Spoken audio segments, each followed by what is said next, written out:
कहानी की शुरुआत होती है आर्ज नाम के एक आदमी से, जिसकी आंख खुली एक बहुत ही महंगी गाड़ी में। वो चौंक गया कि अबे ये किसकी गाड़ी है। उसने गाड़ी के मैप्स में होम बटन पे क्लिक किया तो वो टेस्ला गाड़ी उसे खुद ब खुद एक आलीशान घर तक ले गई। वहाँ उसे जेफ नाम का एक आदमी मिला जिसने बताया कि सर मैं आपका असिस्टेंट हूँ। ये सुनते ही आर्ज ने चौंक कर पूछा कि ये किसका घर है, जिस पर जेफ ने जवाब दिया कि आपका ही तो है सर, क्या हुआ। फिर भी आर्ज को विश्वास नहीं हुआ तो उसने ऊपर जाकर देखा कि ये सब हो क्या रहा है। वहाँ उसने अपनी ऐसी तस्वीरें देखी जो उसने कभी खिंचवाई ही नहीं थी। तभी वहाँ अचानक से गैब्रियल नाम का एक फरिश्ता प्रकट हो गया। गैब्रियल ने उसे बताया कि मैंने तुम्हारी जिंदगी जेफ से बदल दी है। दरअसल आर्ज इतना चौंका इसलिए हुआ था क्योंकि असल जिंदगी में वो जेफ का असिस्टेंट था। गैब्रियल ने ये सब इसलिए किया ताकि आर्ज को समझ आए कि किसी और की जिंदगी उससे बेहतर नहीं है, सबकी अपनी मुश्किलें हैं। और उसे पूरा यकीन था कि आर्ज एक हफ्ते के अंदर अपनी पुरानी जिंदगी में वापस जाना चाहेगा,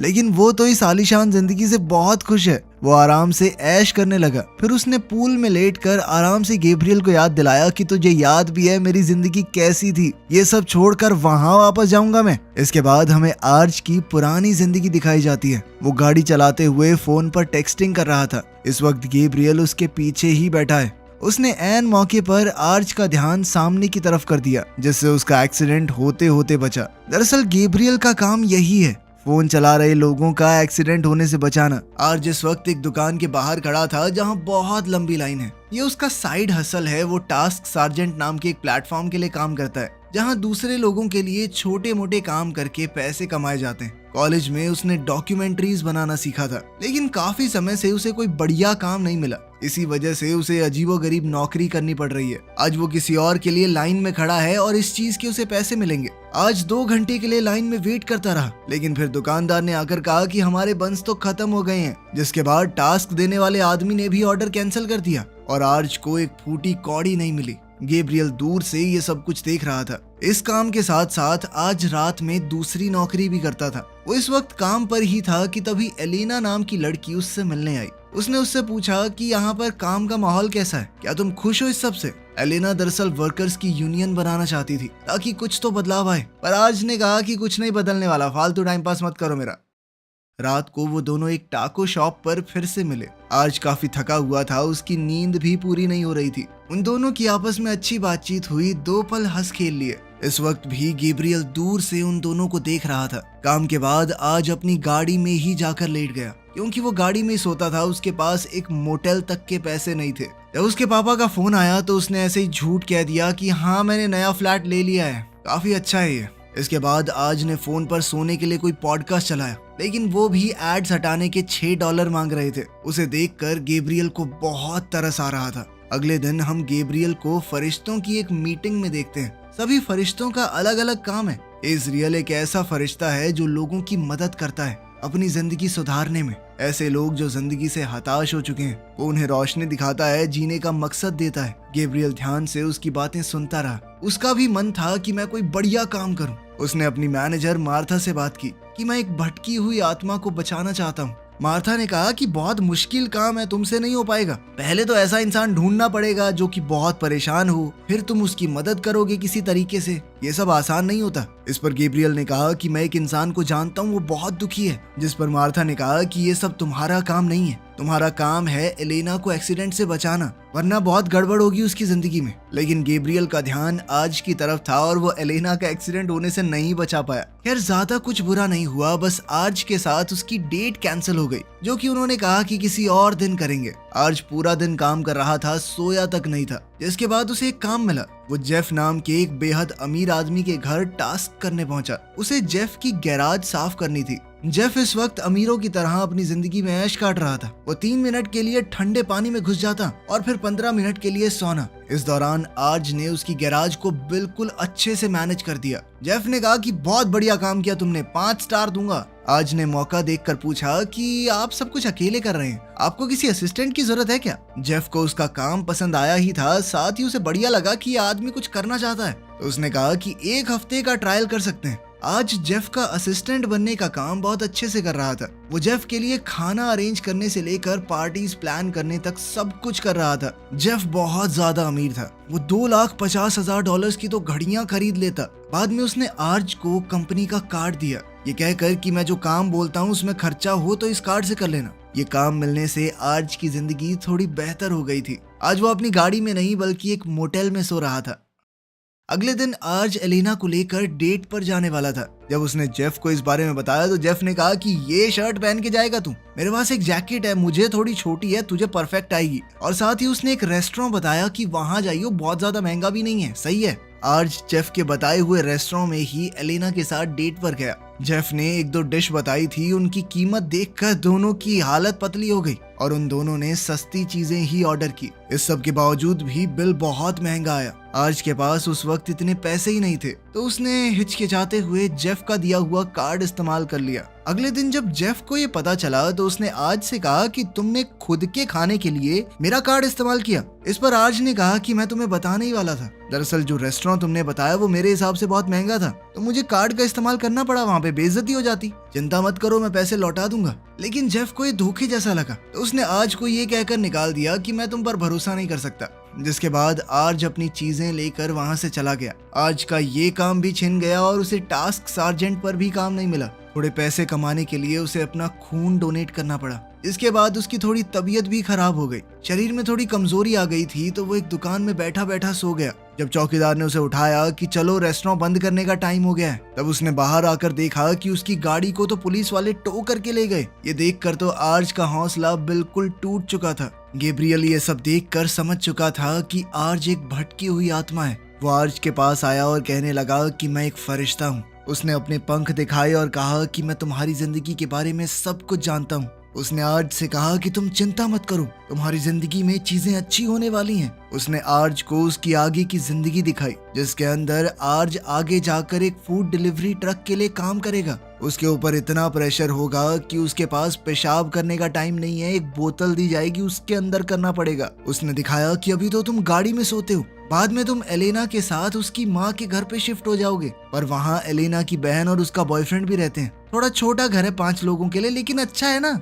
लेकिन गैब्रियल अनजाने में आर्ज का हौसला बढ़ाने की जगह उसे डिप्रेस कर रहा था। फिर गैब्रियल ने दिखाया कि चिंता मत करो, तुम ज्यादा टाइम तक यहाँ पे नहीं रहोगे, तुम्हारी नौकरी लगेगी, तुम दोनों दूसरी जगह शिफ्ट हो जाओगे, लेकिन वहाँ भी तुम्हारे पास पैसे थोड़े कम ही होंगे। तुम्हारा कुत्ता बीमार होगा तो तुम्हारे पास उसके ट्रीटमेंट तक के पैसे नहीं होंगे, लेकिन तुम खुश हो। ये सब देखकर आर्ज ने कहा कि इतनी बेकार जिंदगी, मैं नहीं जीने वाला ये सब। उसे अपना फ्यूचर बिल्कुल पसंद नहीं आया। गैब्रियल ने बताया कि देखो, मुझे ये सब करना अलाउड नहीं है। मेरे पंख देख रहे हो, थोड़े छोटे हैं ना, तो मैं छोटे लेवल का एंजल हूँ, लेकिन मैं दिल से तुम्हारी मदद करना चाहता हूँ। मैं तुम्हें दिखाना चाहता हूँ कि तुम्हारी जिंदगी कीमती है। लेकिन आर्ज ने कहा, साले डिप्रेस कर दिया तूने मुझे, इतनी बेकार जिंदगी तो उसकी है, वो जेफ। हम जैसे लोग तो बस उसकी सर्विस के लिए पैदा हुए हैं। लेकिन आर्ज को गलत साबित करने और ये दिखाने के लिए कि जेफ की जिंदगी भी कोई परफेक्ट नहीं है, गैब्रियल ने उन दोनों की जिंदगी को आपस में बदल दिया। अब कहानी वहीं पहुंच गई जहां से शुरुआत हुई थी। आर्ज को अमीर बनकर बहुत मजा आ रहा था। तभी अचानक जेफ उसके पास आया और कहने लगा कि आप मीटिंग के लिए तैयार हो जाओ। ये सुनते ही अब गैब्रियल को लगा कि अच्छा, अब पता चलेगा तुझे, मीटिंग पे भी जाना पड़ता है। लेकिन मीटिंग बहुत आसान थी, वो लोग बस आम बातचीत कर रहे थे और डिनर का खर्चा भी पूरा कंपनी पर डाल दिया। आज घर आया तो एक आदमी पूल का हीटर ठीक करने आया। उसने कहा कि हीटर पूरी तरह खराब हो गया है, उसे ठीक करने में $35,000 लगेंगे। गैब्रियल ने कहा कि देखा, इतना बड़ा खर्चा, देखा कितना मुश्किल है अमीरों की तरह जीना। लेकिन आर्ज ने कहा कि इतना पैसा है, मेरे पास कोई फर्क नहीं पड़ता। उसने मैकेनिक को कहा कि हाँ, बदल दे, पूरा नया बना दे। इसके बाद वो उसी दुकान में पहुंच गया जहाँ वो और एलेना काम करते थे। एलेना उसके बारे में सब कुछ भूल चुकी थी, तो आर्ज ने नए सिरे से खुद को इंट्रोड्यूस किया। इस बार वो उसे दोबारा उसी रेस्टोरेंट में डेट पर लेकर गया और वो महंगी डिश ऑर्डर की जो उसने पिछली बार छोड़ दी थी। और तो और रेस्टोरेंट वालों ने कहा कि सर, आपको सर्व करके बहुत अच्छा लगा, आज का खाना हमारे ऊपर, आपको बिल नहीं देना। डेट के बाद एलेना और आर्ज ने एक दूसरे को किस भी किया। एक हफ्ते बाद गैब्रियल उसके पास आया। उसने कहा कि एक हफ्ता खत्म हो गया है, क्या तुम वापस जाना चाहते हो? उसे लगा कि आर्ज को अपनी पुरानी जिंदगी याद आ रही होगी, उसकी वैल्यू समझ गया होगा। लेकिन आर्ज ने कहा कि ये जिंदगी बढ़िया भाई, मैं क्यों जाऊंगा वापस। तब पता चलता है कि गैब्रियल बिना आर्ज की मर्जी के उसे वापस नहीं भेज सकता। मतलब अगर आर्ज चाहे तो हमेशा के लिए ये जिंदगी जी सकता है, और फिलहाल आर्ज बिल्कुल भी वापस जाने के मूड में नहीं था। इस वजह से मार्था ने गैब्रियल को डांटा। उसने कहा कि ये सब क्या कर दिया तुमने, छोटा सा काम दिया था कि लोगों के उंगली लगा देना, एक्सीडेंट से बचा लेना उनको। और तो और उसने एलेना की मदद नहीं की, जिस वजह से उनका एक्सीडेंट हुआ और डेट पोस्टपोन हो गई। आर्ज उसे महंगे रेस्टोरेंट में ले गया, उसकी नौकरी चली गई। अब मार्था ने गैब्रियल से कहा कि जब तक तुम सब कुछ सही नहीं कर देते, तुम्हारे पंख मैं ले रही हूँ, और ये सब कुछ सही करने के बाद ही तुम ढंग से एंजल बन पाओगे।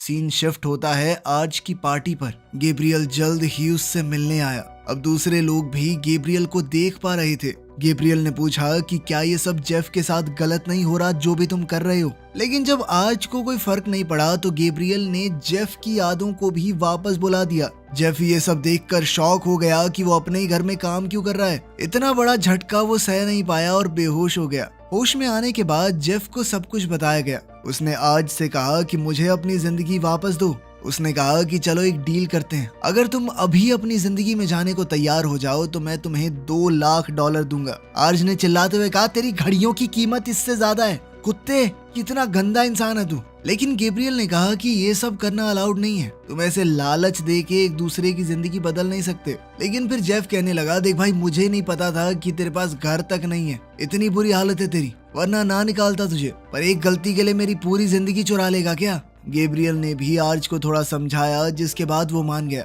लेकिन उसने कहा कि थोड़े दिन दे दो मुझे, एंजॉय करना है थोड़ा, फिर चला जाऊंगा अपनी थकेली जिंदगी में वापस। इस पर जेफ ने कहा ठीक है। साथ ही उसने जेफ को चैलेंज दिया कि इन दिनों तू एक आम जिंदगी जीकर देख, फिर पता चलेगा कि गरीब लोग कैसे जीते हैं। इस पर जेफ ने इतरा कर कहा कि मैं अगर तेरी जगह होता ना तो आसानी से गरीब से अमीर बन जाता चुटकियों में। इसके बाद वो बाहर चल दिया, लेकिन गैब्रियल ने उसे रोका। उसने कहा कि मुझे भी रहने की जगह चाहिए। जेफ मान गया और दोनों मोटेल में बेड पर सो गए। लेकिन सुबह सुबह स्टाफ वहां पहुंच गया। उन्होंने कहा कि चेकआउट करना पड़ेगा और अगर नहीं करना तो पैसे भरो। लेकिन जेफ ने जैसे तैसे उसे मना लिया कि रात को पैसे दे दूंगा मैं। अगले दिन जेफ ने टास्क सार्जेंट पर काम करना शुरू किया, आर्ज की तरह। उसे आर्ज की वो बिना 360 कैमरे वाली गाड़ी चलानी भी नहीं आती थी। रिवर्स करते हुए ठोक दी भाई ने, पर गैब्रियल अपनी तरफ से उसकी पूरी मदद कर रहा था। जेफ को समझ आ रहा था कि गरीब लोग कितनी मुश्किल से जिंदगी बिता रहे हैं, इंसानों की जगह रोबोट ले रहे हैं, और साथ ही कस्टमर अगर खाने में कुछ कमी मिलती तो उस पर चिल्लाने लगते। जेफ ने समझाने की कोशिश की कि भाई मैंने थोड़ी पैक किया है, लेकिन उस बंदे ने कहा कि मैं तुझे 1 स्टार दूंगा, देखियो तू। पूरा दिन काम करने के बाद जेफ को पता चला कि आज जो उसने काम किया है उसके पैसे 1 हफ्ते बाद मिलेंगे। उसने हिसाब लगा के कहा कि जितने की हमने डिलीवरी की है उससे ज्यादा का तो पेट्रोल फूंक दिया, हमने पैसे खोए हैं भाई। इसका मतलब था कि उन दोनों को आज गाड़ी में ही सोना पड़ेगा। दूसरी ओर आर्ज एलेना के साथ मौज काट रहा था। एक रात उसने एलेना से पूछा कि इस वीकेंड पर मेरे साथ पेरिस चलोगी, पर एलेना ने कहा कि मैं यूनियन बनाना चाहती हूँ ना, उस चीज की मीटिंग है। इस पर आर्ज ने पूछा कि मीटिंग किसी और दिन रख लो। दरअसल वो चाहता था कि वो दोनों एक बार पेरिस चले जाएं। अपनी बेकार सी जिंदगी में लौटने से पहले वो ये आखिरी चीज करना चाहता था। लेकिन इस सब के दौरान बात थोड़ी बिगड़ गई। एलेना को ये बात बिल्कुल पसंद नहीं आई कि आर्ज उसके काम को छोटा समझता है। एलेना ने कहा कि मेरी जिंदगी चाहे छोटी हो, मेरे लिए जरूरी है, तुम रहो अपने इस आलीशान बंगले में, मैं आम जिंदगी में खुश हूँ। एलेना के जाने से आर्ज थोड़ा दुखी हो गया। वो ड्राइव करते करते उसे लगातार मैसेज भेज रहा था कि वो रिप्लाई करे। इसी वजह से अचानक उसका एक्सीडेंट हो गया। गैब्रियल ने जेफ को बताया कि आर्ज कोमा में चला गया है, क्योंकि गैब्रियल जेफ के साथ था। गैब्रियल ने जब जेफ को ये बात बताई तो वो चिल्लाने लगा, तेरा ही काम है ना लोगों को फोन चलाने से रोकना ड्राइव करते हुए। तो गैब्रियल ने कहा कि मैं कैसे बचाता, मैं तो तेरे साथ था। खैर कुल मिलाकर अब उन्हें थोड़ा इंतजार करना पड़ेगा। अब जेफ की प्रॉब्लम्स और ज्यादा बढ़ गई थी। उसने गैब्रियल से कहा कि ये मेरी जिंदगी नहीं है, सब कुछ सही करो यार, क्या बना दिया है मुझे। उधर आर्ज का एक्सीडेंट ना बचा पाने की वजह से गैब्रियल को काम से ही निकाल दिया गया। जब तक वो सब कुछ ठीक नहीं कर देता वो भी एक इंसान ही बना रहेगा। अब इंसान बनने के बाद गैब्रियल को बहुत भूख लगने लगी, तो जेफ ने उसे सिखाया कि बर्गर कैसे खाते हैं। गैब्रियल को पहली बार खाना खा के बहुत अच्छा लग रहा था। जेफ ने ऑनलाइन चेक किया कि आमतौर पर आदमी कोमा से 2 हफ्ते में बाहर आ जाता है और साथ ही वो कल अपने पुराने ऑफिस जाएगा। उसे बिजनेस के बारे में सब कुछ पता है, इसीलिए वो वहां जाके ज्ञान पेलेगा और सब सोचेंगे कि वो कोई जीनियस है। इस तरह उसे एक बहुत बढ़िया नौकरी मिल जाएगी, पर असलियत में उसे वहां से बाहर फेंक दिया। उन्होंने उसे जीनियस की जगह हैकर समझ लिया था कि तुझे कैसे पता इतना सब कुछ हमारी कंपनी के बारे में। दूसरी ओर बार बार फोन करने के बावजूद भी आर्च के बारे में हॉस्पिटल स्टाफ कुछ नहीं बता रहा, क्योंकि वो किसी की पर्सनल इंफॉर्मेशन लीक नहीं कर सकते। इसी बीच गैब्रियल इंसानों वाली हरकतें करने में लगा हुआ था। वो बड़ा खुश होकर इंटरनेट का इस्तेमाल करके कहने लगा कि देख मैं तुझे छोटे हाथी दिखाता हूँ। उसकी हरकतों से तंग आकर जेफ ने कहा कि भाई देख अब तुझे भी नौकरी पकड़नी पड़ेगी, मैं हम दोनों का खर्चा नहीं उठा सकता। गैब्रियल एक रेस्टोरेंट में बर्तन धोने का काम करने लगा। कुछ दिनों बाद जब उसे पहली सैलरी मिली तो अलग अलग टैक्सेस देखकर उसका दिमाग खराब हो गया। उसने कहा कि मुझे पैसे मिले, सारे के सारे तो टैक्स में ले लिए सरकार ने, क्या हरकत है ये। उसके साथ काम करने वाले एक आदमी ने बताया कि तुझे शायद एक और नौकरी करनी पड़ेगी। वो खुद भी 3 नौकरियां करके पैसे कमा रहा था। अब गैब्रियल को भी इंसानों वाली मुसीबतें सहनी पड़ रही थी। दूसरी तरफ आर्च कोमा से जाग गया। नर्स ने कहा कि 2 लोग तुम्हारे बारे में बहुत पूछ रहे थे, अगर जानते हो तो कॉल कर लेना। तभी आर्च के दिमाग में एक खुराफाती प्लान आया। उसने नर्स से कहा कि जब कभी लोग कोमा से उठते हैं तो कभी कभी उनकी याददाश्त भी चली जाती है ना। इस पर नर्स ने हामी भरी। अब आर्च ने फैसला किया कि वो याददाश्त खोने का नाटक करेगा। उसी वक्त जेफ को फूड डिलीवरी का ऑर्डर मिला और ये एड्रेस उसी के आलीशान बंगले का था जिसके अंदर आर्ज उसकी जगह लिए बैठा है। जेफ समझ गया कि आर्ज कोमा से उठ चुका है। वो बहुत गुस्से में घर के बाहर गया, लेकिन वहां जाकर आर्ज ऐसा दिखाने लगा कि हाँ जी सर कौन हो आप। आर्ज एक्टिंग करने लगा कि मैं तुम्हें जानता हूँ क्या। अरे सॉरी भाई मुझे कुछ याद नहीं है, कौन हो तुम बताओ ना। जेफ बेचारा समझ नहीं पा रहा था कि इसके साथ सच में ऐसा हुआ है या ये झूठ बोल रहा है। उसने ये सब कुछ जाकर गैब्रियल को बताया। जेफ ने फ्रस्ट्रेट होकर कहा कि मेरी भगवान से बात करवाओ, मुझे नहीं पता, मैं उनसे ही लड़ाई करूंगा अब। इस पर गैब्रियल ने कहा कि मेरे पास कोई पावर नहीं है, अब मैं तुम्हारी तरह इंसान हूँ। साथ ही उसने सुट्टे मारना शुरू कर दिया था। अब वो एक चेन स्मोकर बन चुका था। जेफ ने कहा कि क्या ये बर्तन ही धोता रहेगा, सिगरेट पीता रहेगा, कि जिंदगी वापस भी चाहिए अपनी एंजल वाली जिंदगी। ये सुनकर गैब्रियल के दिमाग में एक आइडिया आया। उसने कहा कि ये सारी गड़बड़ तब शुरू हुई जब मैं अपना काम नहीं कर पाया एलेना को एक्सीडेंट से बचाने का।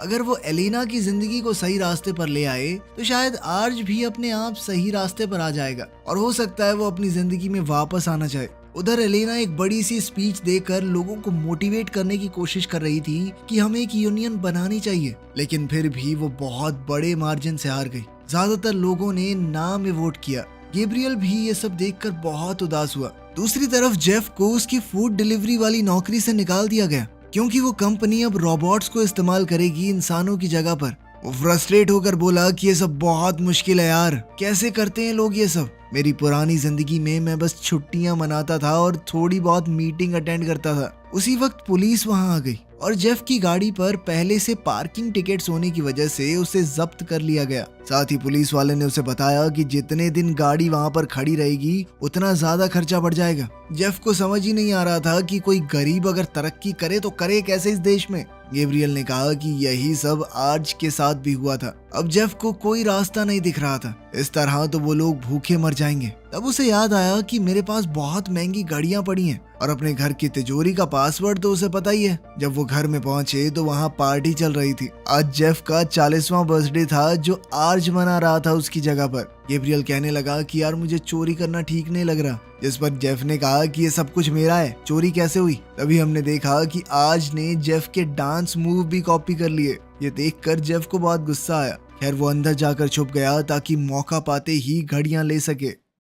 पार्टी के दौरान गैब्रियल ने भांग मिली हुई चॉकलेट खा ली, जिसके बाद गैब्रियल पूरी तरह नशे में झूल गया। वो एक अनजान लड़की को पकड़ के अपनी पूरी एंजल वाली स्टोरी सुनाने लगा। इत्तेफाक से एलेना आर्ज की पार्टी में ही वेट्रेस के तौर पर आई हुई थी। पार्टी के खत्म होने के बाद आर्ज ने एलेना से कहा कि थोड़ी देर रुक जाओ, मैं तुम्हारे साथ समय बिताना चाहता हूँ प्लीज। इसके बाद दोनों ने साथ में डांस किया। एलेना ने उसे कहा कि तुम सही कह रहे थे, वो यूनियन वगैरह बनाना सब टाइम वेस्ट था, मैं अकेली नहीं लड़ सकती सिस्टम से। उसने कहा कि चलो चलते हैं पेरिस, शायद मेरी जिंदगी सच में बेकार है। ये सुनकर आर्ज ने उसे कहा कि ऐसा नहीं है, अपने आप को यूं दबाओ मत, जब तक तुम्हारे जैसे लोग हैं तब तक सच में दुनिया बदल सकती है। अगर तुम हार मान गई तो फिर कुछ नहीं होने वाला। इस सब के बाद आर्ज सोने चला गया और जेफ घड़ियां लेने के लिए आगे बढ़ा। उसने बहुत सारी महंगी महंगी घड़ियां निकाल ली। वो वहां से निकल ही रहा था कि तभी आर्ज अपनी बंदूक लेकर आया और धाए धाए गोलियां चला दी। उनमें से एक गोली जेफ के कंधे में लगी।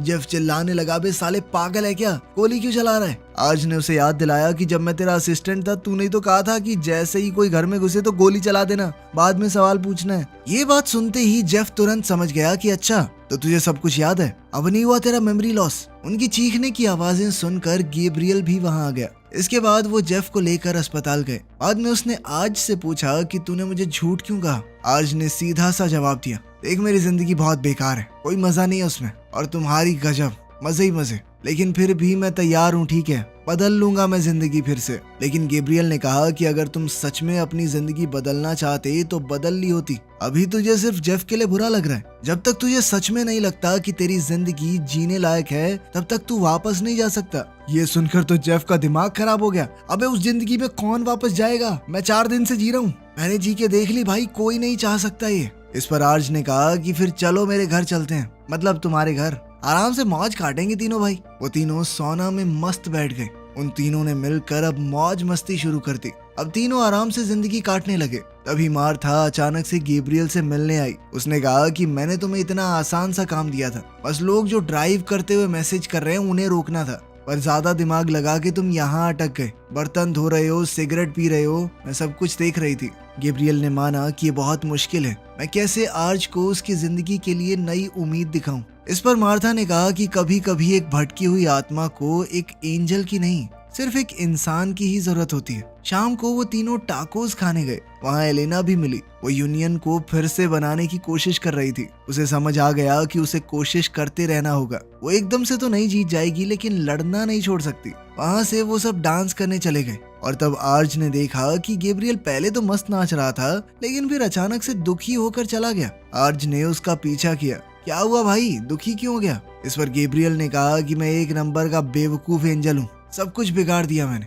मैं किसी लायक नहीं हूँ, मैं एंजल से सुट्टेबाज बन गया हूँ, समझ रहा तू। इस पर आर्ज ने कहा कि तुम मुझे दिखाने आए थे कि मेरी जिंदगी जीने लायक है, तुम खुद हार नहीं मान सकते। इस पर गैब्रियल ने कहा कि हाँ मैं दिखाने तो आया था, लेकिन तुमने असली जिंदगी जीने की बजाय ये बड़े आलीशान महल में रहने को चुना। इस पर आर्ज ने कहा कि मुझे वो सब नहीं चाहिए, बस थोड़ी ठीक सी जिंदगी चाहिए भाई। अगर मैं वापस अपनी जिंदगी में चला गया तो क्या मुझे मेरी नौकरी मिलेगी, मेरी गाड़ी या कुछ भी, ये सब सोच कर ही डर लगता है मुझे। इस पर गैब्रियल ने बताया कि जब मैं इंसान बना मैं भी बहुत ज्यादा डर गया था, मेरे साथ कुछ भी सही नहीं हो रहा था, बर्तन मांजने पड़े, गाड़ी में सोना पड़ा और पता नहीं क्या क्या, लेकिन इस सब के साथ अच्छी चीजें भी थी। मुझे डांस करना पसंद आया, मुझे जेफ जैसा एक दोस्त मिला और तुम भी बहुत पसंद हो मुझे। उसकी ये बातें सुनकर आर्ज ने कहा कि तुम बहुत अच्छे एंजल हो और मैं हमेशा चाहूंगा कि तुम ही मेरे एंजल बनकर आओ।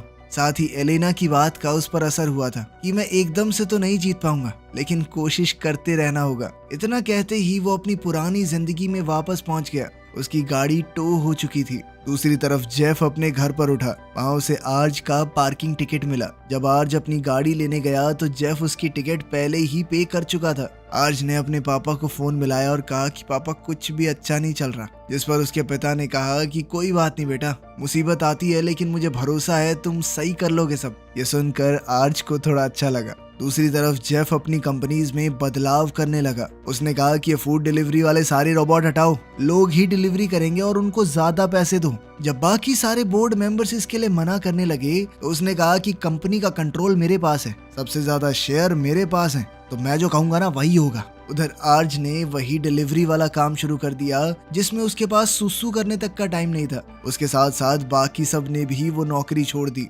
आर्ज ने फिर से एक डॉक्यूमेंट्री एडिटर की जॉब ढूंढना शुरू किया। उसकी जिंदगी धीरे धीरे बेहतर होने लगी, लेकिन जब भी वो कुछ खाता तो एक हिस्सा गैब्रियल के लिए जरूर छोड़ जाता। वीडियो पसंद आई तो लाइक कर देना, चैनल को सब्सक्राइब कर लेना। मिलते हैं अगली वीडियो में।